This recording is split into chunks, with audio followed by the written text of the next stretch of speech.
Hello and welcome. I'm Ivey DeJesus. I'm a reporter with PennLive, and today I'm joined by members of the Democracy Defense Project. The Democracy Defense Project is a bipartisan group of former elected officials dedicated to addressing public concerns about the overall validity and integrity of the voting process in this country, and specifically to address voter confidence in the electoral process in Pennsylvania. Members of the Democracy Defense Project are committed to working with other groups to ensure the election process, from voter registration to voter tabulation, is safeguarded from misinformation, disinformation, and subversion attempts. It is my pleasure at this time to introduce the members of the Pennsylvania Board of the Democracy Defense Project. We have joining us remotely former Governor Ed Rendell, a Democrat. Welcome, Governor Rendell. We have here in our studio former U.S. Representative Melissa Hart, a Republican. We have former Pennsylvania House Speaker Keith McCall, a Democrat, and former U.S. Representative Jim Gerlach, a Republican. Welcome, all of you. Thank you. Good to be here. Good to be here. Our plan is to spend the next hour or so unpacking the ways we can safeguard America's democratic process and the challenges to voter confidence in the election process. Before we get started, we want to give each board member an opportunity to say a few words about the work the organization is doing and why you got involved. Why is this work so important? Governor Rendell, let's start with you first. Well, when the idea was presented to me, I thought it was a good idea because there is so much controversy about elections. Like the 2020 presidential election, we had it tied up with all these allegations of misdeeds and of fraud and whatever. And we didn't cast our vote. We didn't have the vote certified until Saturday after the Tuesday election. We were the last state in the union to have the vote reported in and certified by our state board. And it was a mess. But by that time, it was pretty apparent that Vice President Biden had achieved enough electoral votes, even without Pennsylvania, to be elected. But can you imagine if that was the only state where the vote was outstanding, and whoever took Pennsylvania would be president? That would give the winner of Pennsylvania enough electoral votes to go past 270. Can you imagine the screaming and yelling about fraud and this and this? How could it take so long? So we need to get in there and make common sense changes. We've recommended one to the legislature. They could allow for pre-canvassing of the votes that were cast by mail 3 days before the election. So we would be in much better shape on election day, and we could start counting the votes on election day, and maybe have it take a day and a half or 2 days at the most. And I think that Philadelphia has worked hard to improve some of its methodology, but it still can't. There are so many vote by mail cast that they can't do it all in one day, and that naturally raises suspicion. So I wanted to be in a position to try to make those changes, and I think all of us do. Thank you, Governor. Mr. Gerlach, why did you get involved in this, and why is it so important? Well, I think everybody agrees that our politics right now in the United States, and including here in Pennsylvania, is very competitive, and so there are people that are concerned whether or not their vote counts. And I think it's very important that we continue to convey a message that our election process is secure and people ought to participate and have their voice heard. So if I could participate in that, I wanted to do it. Thank you. Ms. Hart? Similar reasons, but also one of the things that I've gleaned from talking to people in the communities where I live around Pittsburgh is that a lot of people don't really know much about the process. And so one of the things that this group is also doing is shedding light on it so that people understand exactly what the processes are, that they understand exactly what the rules are. But we're also working together. We work together with the Secretary of the Commonwealth to learn how it works as far as what happens with the motor voter. If someone tries to register to vote and they're not a citizen, how our system actually has a numerical identification for someone who's not a citizen. So if they tried to apply to vote, they'd be rejected. So there's a lot of really great safeguards within the system that the public isn't aware of. And so we're working to try also to shed light on the system and how well it is secured and how important that is to the public. It's important for them to know it. Mr. McCall. Thank you, Ivey. Yeah, when I was contacted, the first question I asked was, would this be bipartisan?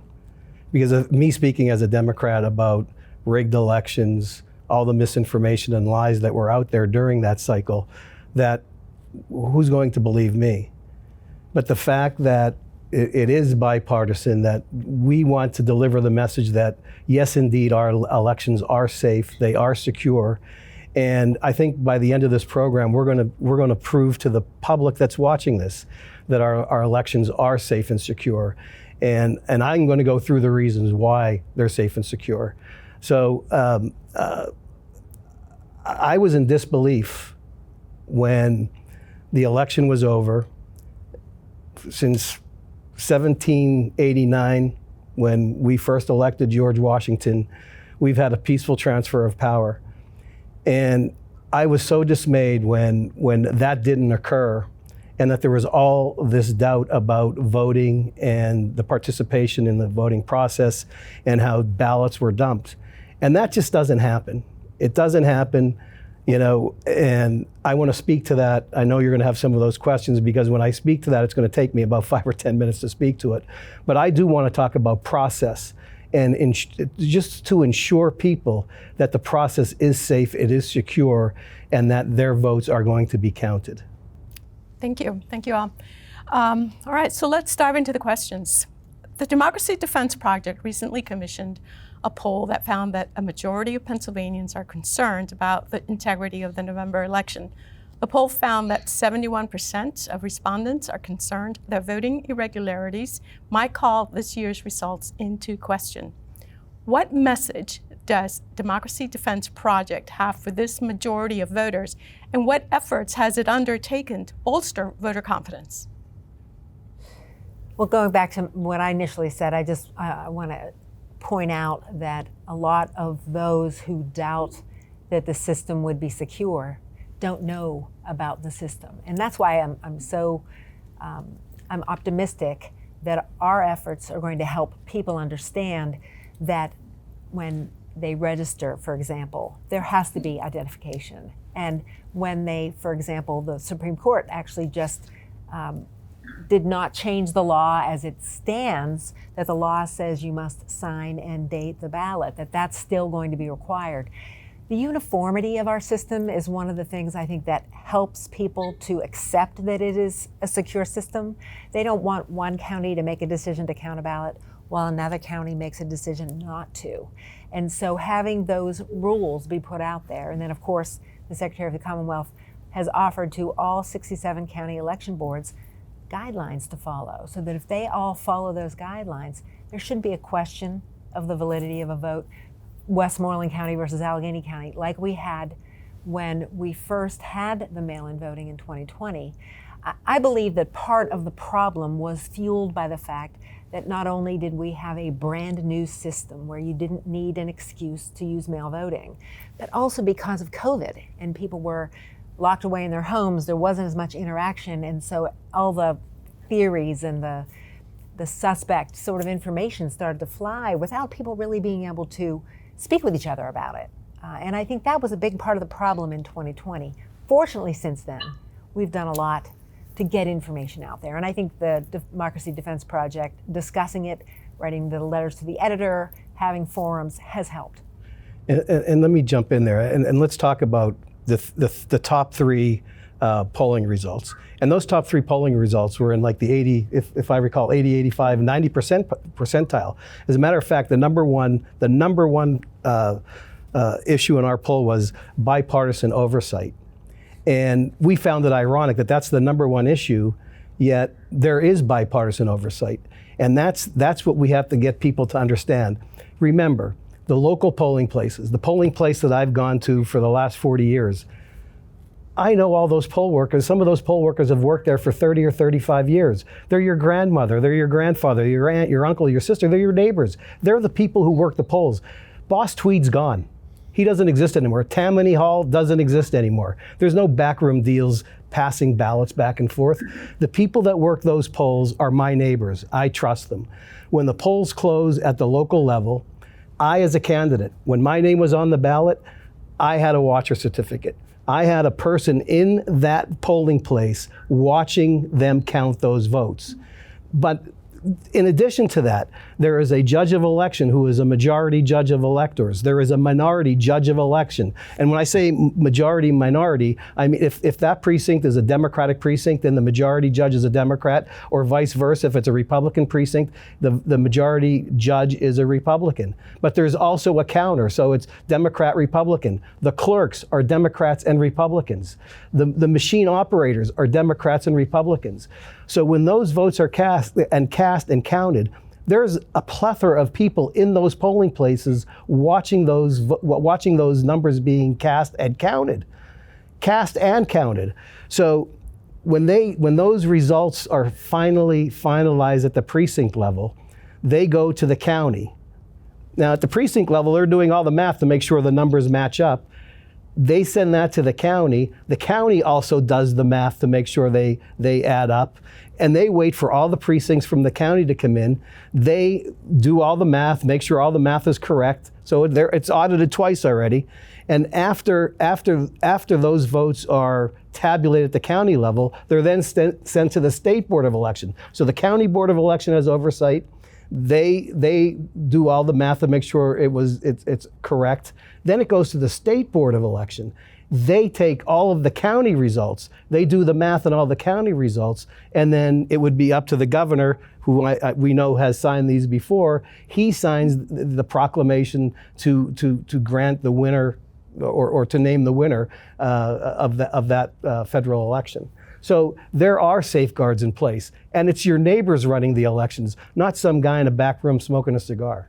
And Keith, I think it should be important to note that with all the brouhaha about the 2020 election in Pennsylvania, every court challenge that was filed in Pennsylvania was turned down by judges, many of whom were appointed by Republican governors or Republican presidents, if there was a federal judge.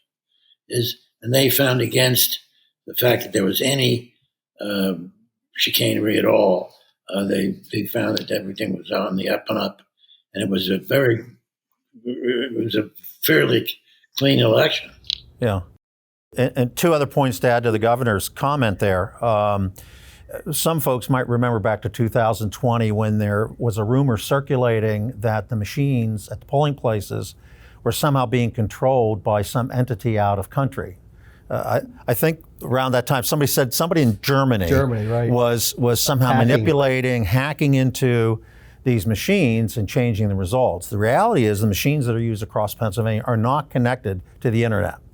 They are tabulating the votes with the ballots that come through the machines, and they're tabulated there, but there's no connection to the internet with those machines.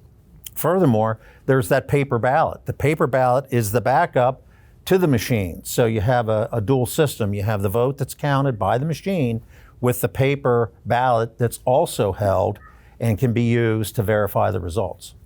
And we're smart enough in Pennsylvania that when the system was changed and we went to the paper ballot, there are no hanging chads here.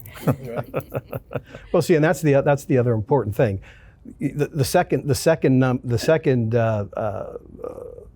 issue in our poll was foreign adversaries being involved in the elections, and Jim addressed that. And then third is paper ballots. My county had a voting machine. We talked about this in some of our meetings, where you pull the lever and you click down. It's mechanical. You click down who you voted for and pull the lever back. Well, that was recorded on a piece of paper, but they determined that it wasn't good enough. Now remember, hanging chads, 2002, Bush v. Gore. The Congress passed the Help America Vote Act, and in that act they said, number one, you have to buy a machine, and the machine has to be made and manufactured in the United States. Number two, you have to eliminate paperless ballots. You cannot use any machines that are paperless. And number three is you have to have a voter verifiable paper ballot. And that's what we're using in my county and probably throughout the entire state of Pennsylvania are paper ballots that are voter verified. There's a record of that vote and there's a paper record of that vote, not only on the machine itself, but by the ballots themselves. So you can audit that regularly if need be during an election cycle. Thank you. Let's move on to another topic here. Your group recently met with Pennsylvania Secretary of State Al Schmidt to gain insights into the state's election procedures and efforts to combat misinformation. Did you walk away from that meeting feeling confident about the election process here in Pennsylvania? Yeah, I did. I certainly did. I did not know Secretary Schmidt before that call. I knew of him, but I did not know him personally. But I was very impressed with his professionalism, his knowledge of our system, and his clear desire to make sure, as the Secretary of the Department of State that oversees the Election Bureau, as well as the voter service offices in the various counties, that Al's goal is to make sure we have a fair, free election every cycle in every county in Pennsylvania. And so I'm very impressed with his diligence. I'm very impressed with his competency. One thing you ought to add is that Mr. Schmidt was a Republican, was elected as a Republican in Philadelphia. He was the minority commissioner in Philadelphia as a Republican, but he was appointed to his current position as Secretary of State, who takes care of overseeing the entire election process, by Josh Shapiro, a Democrat, because he had established himself as so fair and so interested in getting it right. Yep. And if every person who worked in the election process in this country was like him, I think we'd have no problem. Yep. It's one of the things that from the meeting that I took away also is that his open line of communication as the Secretary of the Commonwealth with each county has helped them. And I mentioned earlier the guidelines, but what he's done is to try to make it more uniform from one county to the next. You know, nobody's going to sit here and try to tell everyone that everything is perfect. And in fact, Secretary Schmidt has made recommendations along the lines of what was discussed earlier about trying to make sure that the votes, instead of having to sit there, the mailed votes, having to sit there until 7 a.m. on Election Day, that they should be able to be opened and prepared for the final count a few days earlier. And he has been advocating for things that will help make our system more efficient. Because part of what makes the public suspect there's some kind of shenanigans going on is that they don't know the answer right away. And so the sooner we can actually provide a final count to the public, obviously the better. Let me build up on that. My next question is about mail-in ballots. Pennsylvania is one of only 7 states that does not allow mail-in ballots to be opened and counted in the days before Election Day. Surveys show that pre-canvassing would bolster public confidence in the electoral process. Is the Democracy Defense Project working with legislative leaders and other officials to reconsider pre-canvassing at this time? We are. They've met with legislators. You could probably follow up on that. Well, Governor Rendell and I have actually had several conversations with legislative leaders, and they sound like they're pretty positive about it, don't they, Governor? They do. The local officials all want it. And even in Harrisburg, the legislature all wants it. It's just, can they get it in the right posture for them to all agree on it? It's frustrating because they could do this if they did it this week still. The problem is every time they open an election law, that different legislators have different opinions and have other things they want to amend it with. Right. And we were hoping that they could just narrow the issue down to that one issue. Can we just start opening and preparing those ballots a few days before Election Day to prevent this lag time of getting an answer? And so far, we haven't been able to get a bill on the floor. As a board, we strongly advocate for it. And just to give maybe, say to the legislature, we're not coming down on them. It's just that the timing is just poor right now. Since we've got involved, they weren't in session. They only planned on six session days, I think, in October. So they don't really have the constitutional time to do things unless, you get funny and you grab a bill that's in the Senate and amend it and send it back to the House. There is a mechanism to do it, but there's also other things. When you open up an election code bill, there's going to be 200 amendments to it. And that's part of the problem, is that there are so many other pieces of the puzzle that they want to fit in, including voter ID, which, a lot of Democrats don't support it, but the numbers in the polls show that they do in fact support it. And that's probably going to be, something that we should talk about, is that, there's give and take in the legislative process. And, to get that pre-canvassing bill through, if they have to do voter ID, I think that's something that has to be on the table. Well, that was my next question, actually. A majority of Republicans say that voter ID would boost voter confidence and trust in the electoral process. A majority of Democrats are opposed to that proposal. Is the voter ID proposal the answer, and what are the downsides? Governor Rendell? Well, the real complaint about voter ID is that some people don't have anything to substantiate who they are. So, for example, they don't have a registration card. They don't have a birth certificate. They don't have any of the conventional ways of proving who they are. And then you might shake your head and say that can't be, but we're an older state, our population is older, and you'd be surprised how many people don't have what would be substantial voter ID.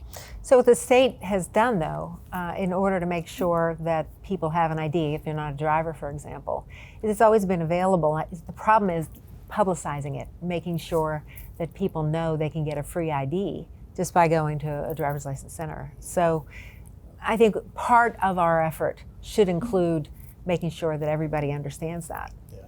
It's an educational process. Right. Yeah. And you can come up with a list of different ways to identify yourself that is more than just a voter registration card or perhaps a driver's license. There might be a list of 5, 6, 7 different ways you might be able to use to authenticate who you are when you vote. But as Keith said, the minute you put an election code bill on the floor, it does attract a lot of amendments. And we've come to understand in our work together, there are some areas of the election code that do need to be reformed and improved upon. And I hope after this election, we're going to have a chance to keep advocating with the legislative folks in Harrisburg, because the more we can clean up the election code in various sections, the more positive that will be for all of our electors of Pennsylvania, and really work at dissipating the concerns that voters have. Every step we can take to ensure the public that the system is fair and appropriate is a plus. It's a plus for everybody, because we don't want to go through this. I mean, we fight about too much. We shouldn't have to fight about something as basic and simple. We should be making voting easier, not harder, but with safeguards. I mean, nobody's saying that you just walk in, and a lot of states do have same-day registration. I'm not advocating that, but we should make it easier for people to vote, but by the same token, have the safeguards in place to ensure that the person who's registering, citizen of the United States, and is eligible to be a registered voter. I'd be interested in knowing how the mail-in voting is going right now. Is it indicating that we're going to have a large percentage of votes cast by mail? What I've heard so far is that there's a smaller number of I heard mail that same votes this thing. year than there were It's not as great in the Yeah, past. it's down a couple 100,000 from where it was same time in 20. Now, they were late getting the ballots out. There were court cases that the Supreme Court were hearing about candidates' eligibility on the ballot, and that was just resolved last week. I know my county, I think, is just issuing the ballots either at the end of last week or this week. So the ballots are just going out in some instances. So, and that's why maybe the numbers are down. But right now the numbers are down. It's, What's interesting, I always enjoyed going to vote in person. I remember one of my favorite pictures is when my son Jesse was a year and a quarter old. I was running for DA at the time, and he came and went into the polls with me. And 1 year old, and there's a picture of us inside the poll. And it's a great keepsake. And it's also a good learning experience for our kids. But he did not vote that day, right? No, he didn't. Couldn't read. Let's move on to another question. For months, Republican presidential nominee Donald Trump has suggested that Democrats are cheating and has falsely claimed that non-citizens are voting. Trump has suggested that if he loses in November, it will be because the election was rigged. What do you say to this message, and how can Democracy Defense Project push back on it? Well, I find it interesting that, and we were just talking about in the last point, that mail-in balloting right now is down overall, but both parties are promoting mail-in balloting. I'm getting a lot of text messages on my iPhone from the Republican side encouraging me to vote by mail-in ballot. And I'm sure the same thing's happening on the Democrat side. So while candidates might be out there talking about the election cycle in a way that they think helps them somehow electorally, the reality is both parties are trying to turn out their vote. And that's what you do in elections. You try to identify who your voters are and try to encourage them to vote, either by mail-in ballot now, which is much more open in the past few years than the previous years, or get to the polls on election day. But both parties are stressing the importance of voting one way or the other. So regardless of whether you nationally want to take that position that somehow there's something wrong with the election process, we can only focus on Pennsylvania, and we're confident in what our system is in Pennsylvania. And you also realize, too, there's also that fail-safe backup where if there really is violation of our election code, either in the registration process or in the voting process, we have what's called district attorneys in each of the 67 counties that can take complaints, investigate them, and if there are any legal shenanigans, they can prosecute. So, and then if there's even other types of controversy, you have judges in each county that will weigh the evidence and decide was there an issue or a problem or not. So it's not just even the electoral officers and officials that are handling the election. We have that backup of district attorneys and judges that will also take on any claims and resolve them fairly and competently. I was on a number of radio and TV shows after the election, a week or so after the election, and the allegations were that the Democrats had fixed the election by tampering with the process. And I said, well, tell that to our candidate for Auditor General and our candidate for State Treasurer, because they both lost. And only Josh Shapiro was the only Democrat to survive the election for Attorney General at the time. And so if we had fixed the ballot, we did a pretty poor job of fixing the ballot. But specifically to the non-citizen issue, when we discussed that with Al, that was one of my big questions. How do we know? Because one of the things, obviously, that Pennsylvania has been pushing is that when you get your driver's license, that you also register to vote. And he specifically explained what they've done here in Pennsylvania. And I want to shed a little bit more light on it. I mentioned it at the outset, that you get a driver license number when you get a driver license. If you are a citizen, you'll get a certain type of number. If you are a non-citizen, the number on your driver's license is a special number that actually designates that you're not a citizen. So that if you, as a non-citizen, try to use that driver's license application opportunity and getting a driver's license to actually register to vote, you get kicked out of the system. In other words, you will not be able to register to vote using that non-citizen driver's license number in Pennsylvania. But we also read, and if some of you may have seen, Virginia is having an issue, and the governor has requested and is pursuing some review of the voter rolls because there may be a glitch in the Virginia system that may allow non-citizens to be registered to vote.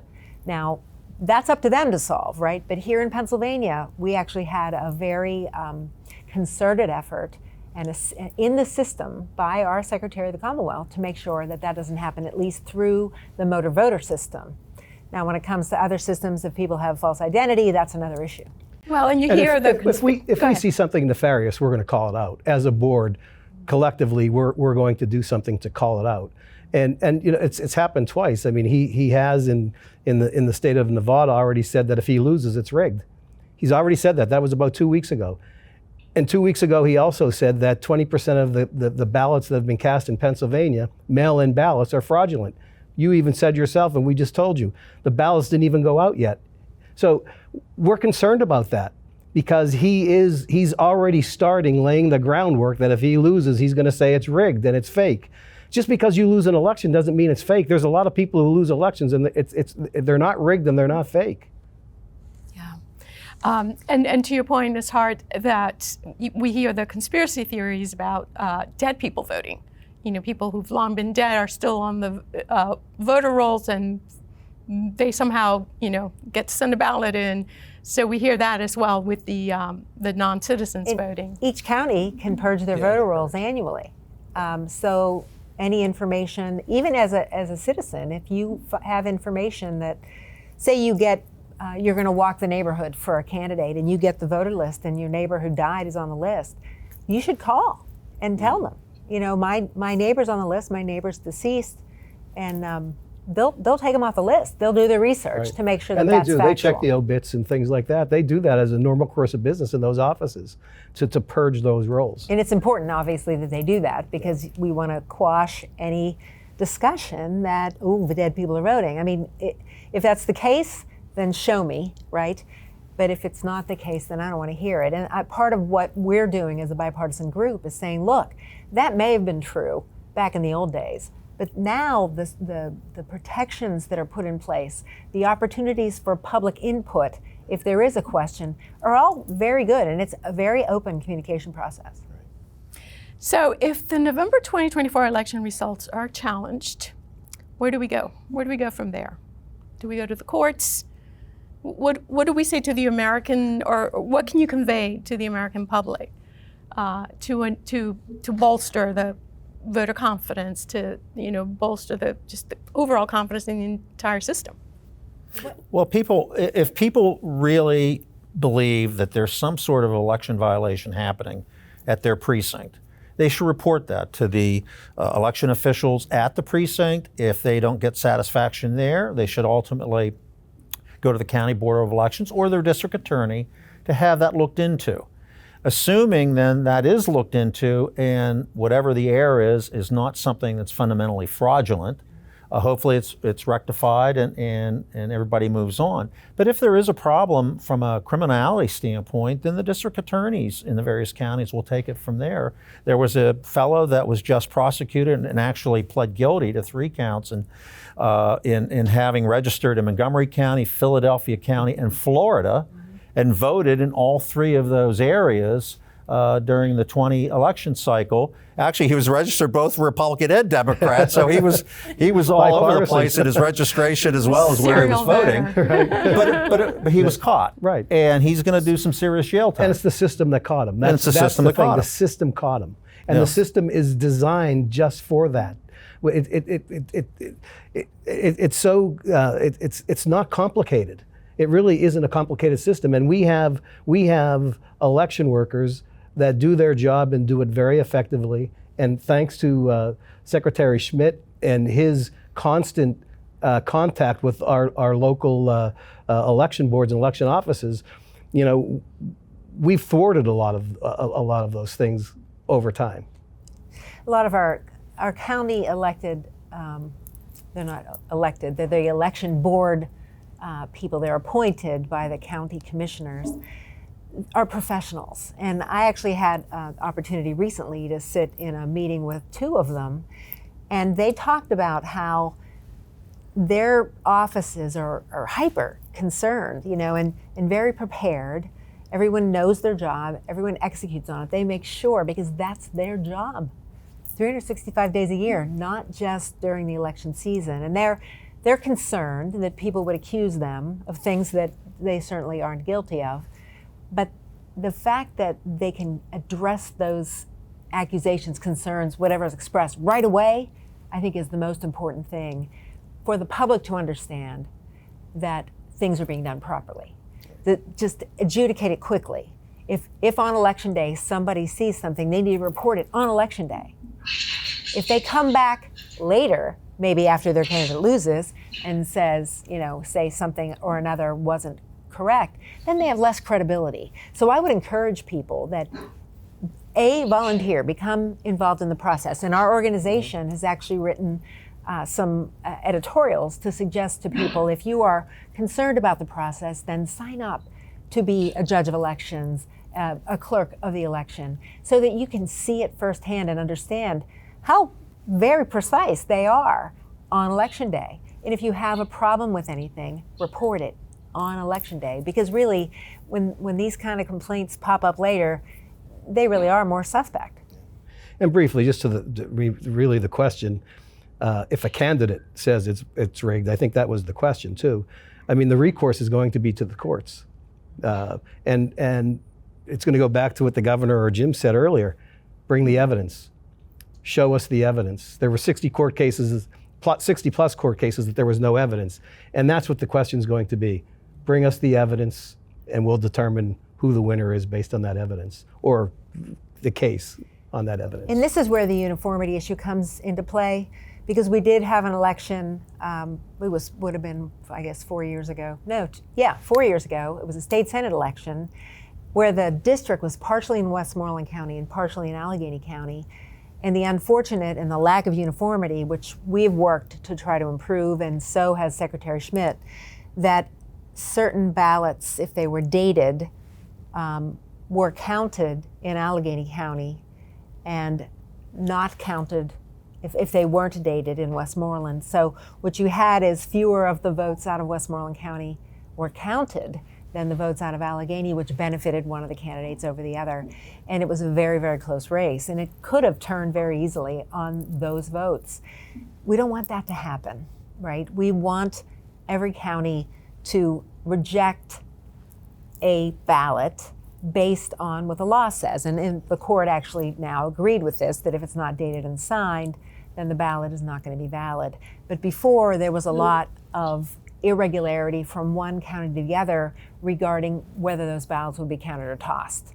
We're not going to see that this time. And that's a Commonwealth Court ruling, and the Supreme Court just ruled that they're not going to say anything until after the election. So we'll see post-election what happens with that. Yeah, and there's the lack of uniformity from one county. Sure, and that's what we'd like to see. And that's Yeah. one of the things that we have been advocating, that we try to get more uniformity into the system. Yeah, and that's why the Secretary actually did publish basically guidelines. He can't pass a law, but he said based on that law, he passed guidelines to every Board of Elections saying here's what should be done per our reading of the law. And obviously, as he's the administrator of the elections statewide, I think it went with some force, and I think that most counties you should see following those guidelines. Thank you. As we begin to wrap up, I'd like to invite each one of you to share with us your thoughts on what are your concerns? Like, what are the really big concerns that you have as what are we, 3 weeks out now? 3 weeks out to the election. Well, maybe it goes to your very first question as we started this. Why did I get involved? I won my first state house election by 23 votes out of 14,000 votes cast. And I won a number of congressional races by just a handful of votes per precinct. So I kind of look at this from the perspective, we want to encourage people to turn out and vote, have their voice heard. But they're not going to do that if they're concerned that there's fraudulent activity and conduct in our election process, or the system is somehow rigged in favor of one versus another party. We want people to think my vote is going to count, and so I do want to turn out and support this candidate or that candidate. And then whatever the results are the results, and the people will have spoken. But we shouldn't see a situation where people get frustrated and just turn away from the whole electoral process because they think somehow it's fraudulent or rigged in some way. That's not the process in Pennsylvania. Everybody should turn out to vote if they're eligible to vote and have their voice heard. And there may be a few close elections for state house, state senate, there always is.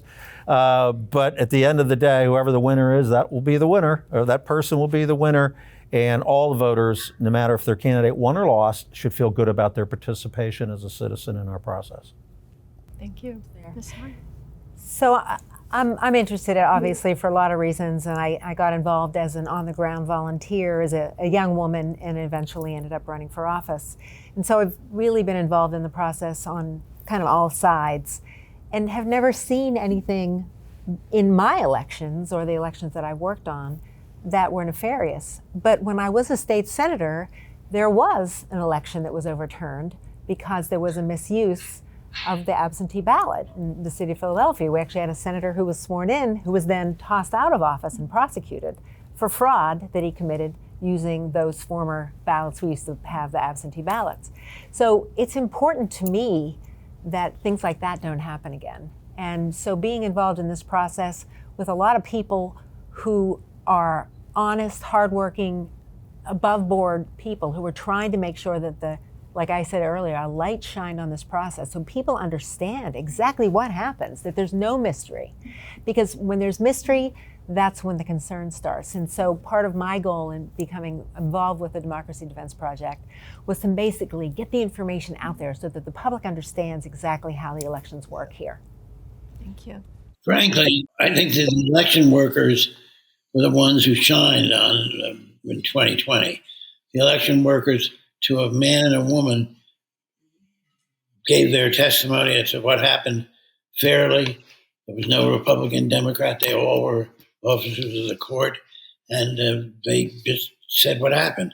And it was great because some of the political candidates were posturing, but the members of their own party who were in the election voting areas said there was nothing wrong. There was no misdeeds going on. And that's very important. The point that was just made was an excellent point. Our elections are run by our citizens. They're not run by special people. They're not run by elected officials. They're run by citizens, basically. And those citizens take their job very seriously. It's amazing how seriously they take their job. They don't want any screw up. They want the process to run fairly and smoothly. And they're really very upfront about it. It's a great process to see those election workers come to the election polling place at 6 a.m. to get ready for the first voters who line up at 7. And it's a great feeling. It's something that I think you miss when you vote by mail. The fact that you're in line with other citizens and you wait till your time comes up and you cast your vote.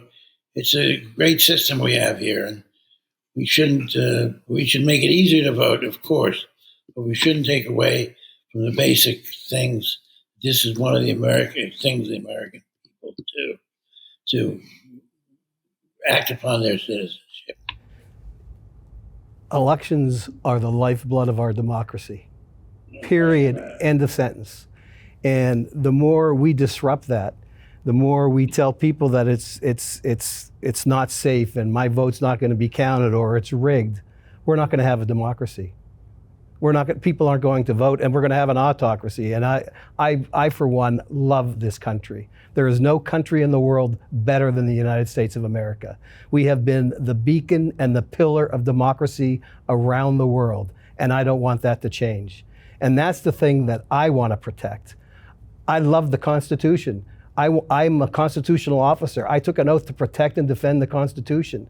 The Constitution is our roadmap. So anything or anybody that's going to take our lifeblood away, that vote in a democracy, I'm going to fight and defend to make sure that we protect democracy and protect a person's right to vote.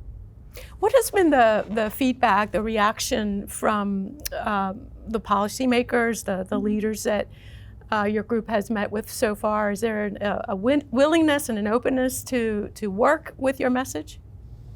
Well, the ones I've spoken with actually pleasantly surprised me with their interest in helping make sure that the public can be assured that our system will work for them. Republicans, Democrats, didn't matter. The problem with the legislative process is it doesn't move very quickly. Very slow. And so I would say on one hand, I'm very, very satisfied and pleasantly surprised. And we're not unique to Pennsylvania. These boards are across the country, at least primarily in the 7-8 battleground states that are in the country. And there are other partisan groups, but sending the same message. there are Republican groups and Democratic groups by themselves delivering the same message. So yeah, it's very important, and I think it's so important that our leaders do stand up, speak the truth. You know, the religious Southern ladies, the devil's a liar, and I hope people remember that. I'll let that speak for itself. The devil is a liar. So I don't want to hear the lies and the innuendos. I'm tired of the lies and innuendos. It's been a horrible 4 years, just living through all of this day in and day out about the misinformation. We have to stop that misinformation, and it's up to all of us, Democrats, Republicans, Independents, all of us, to stand up and tell the truth. Yeah, and as Ms. Hart pointed out, even well-intentioned people may not know all the ins and outs of the voting process and the election process. And as you mentioned, I didn't know the IDs have different numbers. Sure. So if you're a non-citizen, your ID has a different number from that of a citizen. The same thing with the Social Security card as well. Yeah. So tell the viewers, the readers, where to go to get credible information on the election process. Well, you can just go to the Pennsylvania Department of State website, and they have a ton of information on there. PA.gov, is it? PA, yep. It's vote.pa.gov. Yeah, that's right. Vote. Yep. Say that again. Vote.pa.gov. Yep. Yeah, a ton of information. Also, I think has a 1-800 number if you want to call. There is a phone, yeah. But also just a lot Toll of free. printed information on that website that answers so many of the questions that folks would have. And don't forget, two citizens organizations monitor our election process. The Committee of 70 in Philadelphia and the League of Women Voters statewide. They also have monitors and supervisors who check to make sure the process is running correctly. There's even that number also offers assistance to people who may fit into a category that maybe isn't as common if they're going to travel overseas or something like that. There's a lot of good information. If it's not all there, that's why there's the phone number. You can go to your county government website as well, whatever county you live in. It'll have a link to voter services in your county. Again, that link will answer many, many questions that people have. So you can go to the state or you can go to your county government and get those answers as well. And for those who actually want to vote in person, for example, where do I vote? They can answer those questions, especially on the county level. Before we wrap up, anything that we have missed today that we should touch upon and bring up? I think we covered some really good A lot ground. of good ground, Yeah. Thank you. But it's also a time of opportunity. As Keith was just mentioning, a lot of these groups that are getting together now to talk about importance of election integrity, the work won't be done after Election Day. There's some additional work that needs to be done to strengthen our election process. And I think we're all kind of getting into this issue in a way where we can all work together with other groups and continue this even after the election to keep improving our system, and I think that's exciting. Yeah, the simplicity, the uniformity, it's all, it's not perfect, but it's about as close to perfect as we've been in Pennsylvania, and I think people That's really a great Winston should be Churchill confident. quote that the American system of democracy is terrible, except it's better than all the rest. That's right. That's right. Well, thank you so much to all of you. Governor Rendell, thank you for joining us from Philadelphia, and thank you. Thank you. Thank Be with you. Thanks for having us. Great to be here.